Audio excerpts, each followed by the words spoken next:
Assalamualaikum warahmatullahi wabarakatuh. Kami dari kelompok 5. Kali ini kami ingin membahas tentang materi konsep wilayah dan tata ruang, yakni bab 1, Geografi kelas 12. Bagian pertama, A. Wilayah dan tata ruang. 1. Pengertian wilayah. Wilayah adalah ruang yang merupakan kesatuan geografis beserta segenap unsur yang terkait padanya, yang batas dan sistemnya ditentukan berdasarkan aspek administratif dan aspek fungsional dari Undang-Undang Nomor 47 Tahun 1997. Adapun pengertian wilayah menurut para ahli, yang pertama dari Immanuel Kant atau Muta'ali 2006. Wilayah adalah suatu ruang di permukaan bumi yang mempunyai spesifik dan dalam aspek tertentu yang membedakan antara dua titik dalam garis lurus. Yang kedua dari Hartshornes atau Muta'ali 2006, wilayah adalah suatu area dalam aspek tertentu yang berbeda dengan area lainnya atau yang berupa mosaik. Yang ketiga atau terakhir adalah dari Bintaro dan Hani Sumarno. Wilayah adalah bagian permukaan bumi yang dapat dibedakan dalam hal-hal tertentu dari daerah di sekitarnya. Menurut fungsinya, wilayah terbagi menjadi dua macam, yaitu wilayah formal dan wilayah fungsional. Yang pertama, wilayah formal. Wilayah formal adalah suatu wilayah di muka bumi yang dicirikan berdasarkan keseragaman atau homogenitas tertentu. Wilayah formal sering disebut dengan wilayah seragam atau uniform region. Wilayah formal pada umumnya didasarkan pada kesamaan topografi, jenis batuan, iklim, dan vegetasi yang terdapat di permukaan bumi. Dan yang kedua adalah wilayah fungsional. Adalah wilayah yang memiliki ciri kegiatan yang berhubungan dengan pusat daerah seperti Jakarta, Bogor, Bekasi, dan Tangerang. Adapun contoh perwilayahan secara fungsional adalah daerah konservasi, daerah satelit, daerah penyangga, dan daerah resapan. 2. Jenis-jenis perwilayahan. Perwilayahan terbagi menjadi beberapa jenis. Yang pertama, berdasarkan wilayah administrasi pemerintahan. Yang kedua, berdasarkan kesamaan kondisi. Yang ketiga, berdasarkan ruang lingkup pengaruh ekonomi. Yang keempat, berdasarkan wilayah perencanaan. Dan yang kelima, berdasarkan kekhasannya. Dalam geografi, dikenal 3 kriteria perwilayahan dengan ciri-ciri berikut. Perwilayahan berciri tunggal atau single topic region, yakni penetapan wilayah yang didasarkan pada salah satu aspek geografi.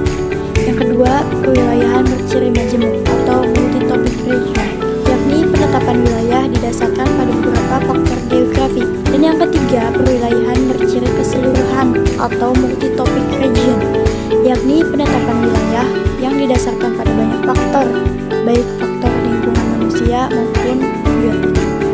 3. Tujuan perwilayahan. Tujuan perwilayahan terbagi menjadi 3. Yang pertama, untuk meratakan pembangunan di semua wilayah sehingga dapat mengurangi kesenjangan antara wilayah yang satu dengan wilayah yang lain. Yang kedua, untuk memudahkan koordinasi berbagai program pembangunan pada tiap daerah. Dan yang ketiga, menyosialisasikan berbagai program pembangunan pada tiap daerah. 4.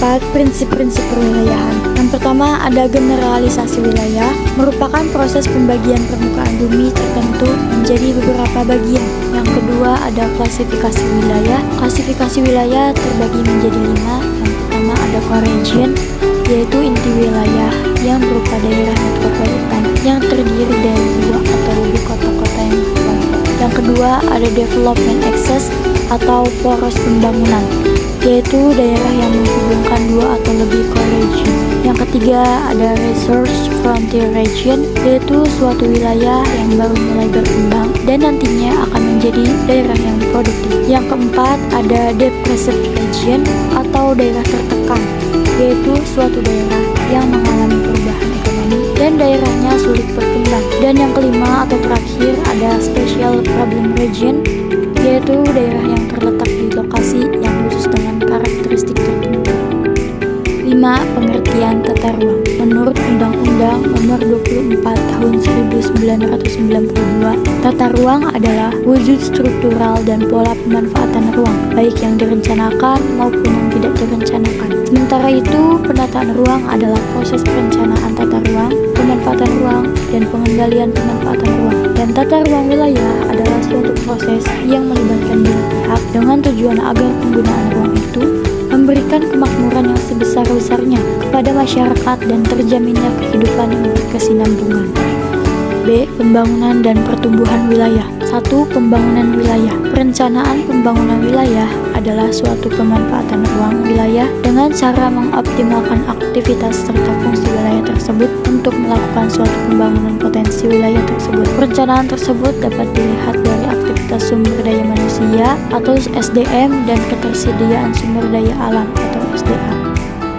Adapun faktor-faktor yang digunakan untuk mengidentifikasi wilayah pertumbuhan adalah yang pertama, pertumbuhan ekonomi, yang kedua, laju pertumbuhan penduduk, yang ketiga, perkembangan pemukiman, yang keempat, tingkat pendidikan dan pengetahuan masyarakat, yang kelima, penggunaan teknologi, dan yang keenam, budaya dalam masyarakat. A. Pembangunan pedesaan. Pembangunan pedesaan seharusnya diarahkan pada hal-hal berikut ini. Yang pertama, pemantapan ketahanan pangan. Yang kedua, penciptaan kegiatan ekonomi lokal secara beragam. Yang ketiga, peningkatan dan memperluas lapangan pekerjaan. Yang keempat, penguatan kelembagaan pedesaan, baik kelembagaan ekonomi. 5. Peningkatan partisipasi masyarakat. Dan 6. Meningkatkan kelestarian lingkungan hidup pedesaan. B. Pembangunan perkotaan. Kota merupakan pusat pertumbuhan. Kota senantiasa mengalami perkembangan dari waktu ke waktu. Pola pengembangan kota didasarkan atas hal-hal berikut ini. Yang pertama, aspek topografi atau kota pegunungan, dataran rendah, dataran tinggi, dan pesisir. Yang kedua, aspek kegiatan ekonomi yang muncul, seperti kota pariwisata, kota industri, dan kota perdagangan. Dan yang ketiga, ada aspek tingkat perkembangan kota. 2. Pengertian pusat-pusat pertumbuhan. Konsep pusat pertumbuhan mengandung pengertian adanya suatu hubungan saling memengaruhi secara timbal balik antara pusat-pusat tersebut dengan daerah pengaruhnya. Pada skala regional dikenal 3 orde, yaitu sebagai berikut. Yang pertama, pusat pertumbuhan primer atau utama. Yang kedua, pusat pertumbuhan sekunder atau kedua. Dan yang ketiga, pusat pertumbuhan tersier atau ketiga. 3. Pertumbuhan wilayah. Pusat pertumbuhan atau kropol adalah suatu wilayah atau kawasan yang pertumbuhan pembangunannya sangat pesat terhadap aktivitas ekonomi yang komersial dan produktiviti tinggi, sehingga dapat mempengaruhi pertumbuhan perkembangan wilayah lain di sekitar. Faktor-faktor yang dapat mempengaruhi suatu wilayah menjadi pusat pertumbuhan antara lain sebagai berikut. Yang pertama, faktor alam. Yang kedua, faktor ekonomi. Yang ketiga, faktor industri. Yang keempat, faktor sosial. Dan yang kelima adalah faktor transportasi. 4. Teori pusat pertumbuhan. Terdapat 4 jenis teori pusat pertumbuhan. Yang pertama, teori potensi wilayah. Teori ini dapat dilihat dari berbagai sektor kehidupan, baik sektor fisik maupun sosial budaya. Yang kedua, teori tempat sentral atau central place theory. Semakin besar ukuran wilayah dan lingkungan, maka jarak dan jumlah musuhnya bertambah. Yang ketiga, teori sektor. Dalam hal ini yang paling utama adalah munculnya grafik permintaan. Grafik ini menunjukkan adanya jumlah permintaan yang tinggi, sedangkan nilai pinggiran permintaannya sedikit. Yang keempat, teori kutub pertumbuhan atau crowd pulse theory. Teori ini menyatakan bahwa pembangunan sebuah kota atau wilayah merupakan hasil dari suatu proses dan tidak terjadi secara serentak, melainkan muncul di tempat-tempat tertentu dengan kecepatan dan intensitas yang berbeda. 5. Faktor-faktor yang mempengaruhi pertumbuhan wilayah. Yang pertama ada sumber daya alam, yang kedua sumber daya manusia, yang ketiga kondisi fisiografi, dan yang keempat fasilitas penunjang. C. Perencanaan tata ruang nasional, provinsi, dan kabupaten kota. Perencanaan adalah suatu proses menetapkan suatu tujuan dan memilih langkah-langkah yang diperlukan untuk mencapai tujuan tersebut. Menurut Arsyad atau Baja 2011, terdapat 4 elemen dasar perencanaan wilayah, yaitu sebagai berikut. Yang kedua, perencanaan merupakan alat pengalokasian sumber daya. Yang ketiga, perencanaan merupakan alat untuk mencapai tujuan. Yang keempat, perencanaan berorientasi ke masa depan. Perencanaan wilayah adalah proses untuk mengetahui dan menganalisis kondisi saat ini, meramalkan perkembangan berbagai faktor, memperkirakan faktor-faktor pembatas, menetapkan tujuan dan sasaran yang ingin dicapai, menetapkan langkah-langkah untuk mencapai tujuan, serta menetapkan lokasi dan berbagai kegiatan yang akan dilaksanakan.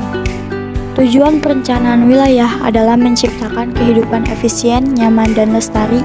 Manfaat perencanaan wilayah yaitu sebagai berikut. Yang pertama, menggambarkan proyeksi dari berbagai kegiatan dan menggunakan lahan untuk masa yang akan datang. Yang kedua, membantu pelaku ekonomi untuk memilih lokasi dan kegiatan yang perlu dikembangkan. Yang ketiga, bahan acuan bagi pemerintah untuk mengendalikan arah pertumbuhan. Yang ketiga, bahan acuan bagi pemerintah untuk mengendalikan arah pertumbuhan kegiatan dan penggunaan lahan. Yang keempat, landasan bagi rencana-rencana lain yang lebih sempit. Dan yang terakhir, lokasi itu dapat dijadikan untuk berbagai kegiatan. D. Permasalahan dalam penerapan tata ruang wilayah. Yang pertama, terjadinya konflik kepentingan antar sektor. Yang kedua, terjadinya ketidakselarasan dalam pemanfaatan ruang. Yang ketiga, terjadinya penyimpangan pemanfaatan ruang. Yang keempat, rendahnya partisipasi masyarakat dalam penataan ruang. Mungkin itu saja yang dapat kami sampaikan mengenai materi konsep wilayah dan tata ruang. Mohon maaf atas segala kekurangannya. Wassalamualaikum warahmatullahi wabarakatuh.